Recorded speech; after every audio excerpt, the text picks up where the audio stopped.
Olá, meu nome é Carolina e hoje nós vamos falar sobre a permeabilidade seletiva em relação ao transporte em quantidade e ao transporte ativo.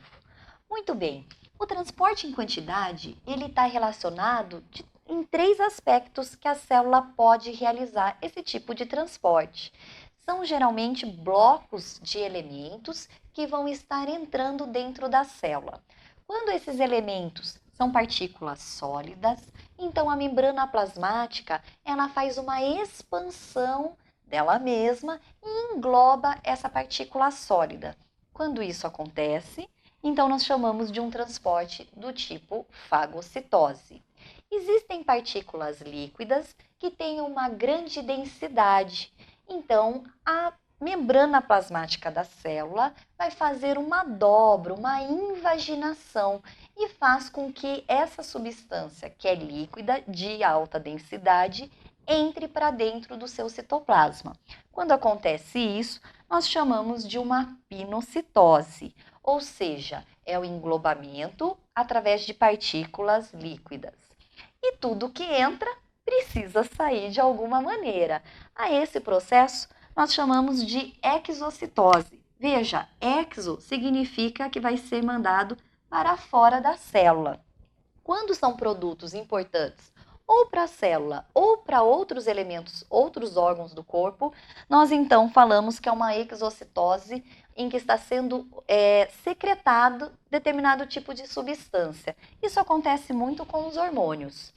Quando o elemento que está sendo colocado para fora não tem mais nenhuma função, nem para a célula e nenhuma outra utilidade para nenhuma outra estrutura do corpo, então nós chamamos isso de um tipo de uma excreção. Seria uma defecação, né, celular, que a gente não usa esse tipo, né, esse ato de defecar com as células. Simplesmente é um processo de exocitose por um mecanismo que nós chamamos de excreção.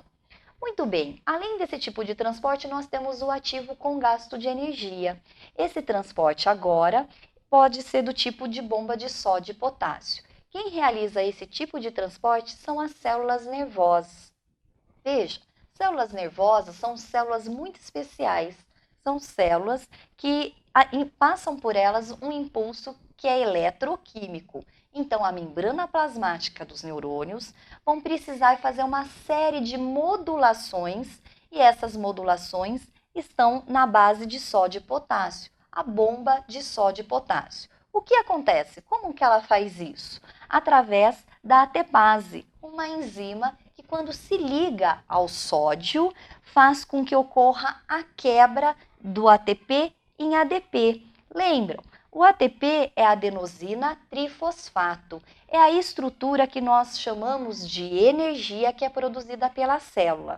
Esse ATP, quando ele é quebrado, ele perde um fósforo e ele fica então em ADP, ou como a gente chama, de uma adenosina difosfato. Quando ocorre essa perda de fósforo, então a célula está liberando energia. E com isso ocorre o influxo de potássio e o efluxo de sódio. Ou seja, o efluxo é tudo que vai sair, o influxo é tudo que vai entrar dentro dessa célula. Além disso, a célula nervosa é uma célula que não realiza nenhum tipo de divisão. Ela é uma célula que permanece sempre na sua atividade que nós chamamos de G0, ou seja, seu metabolismo é sempre estável. E uma vez que ela é lesionada, ela não pode se regenerar, não pode ser reconstituída. Por isso que elas são tão especiais. E, além de tudo, por realizarem um transporte que é ativo.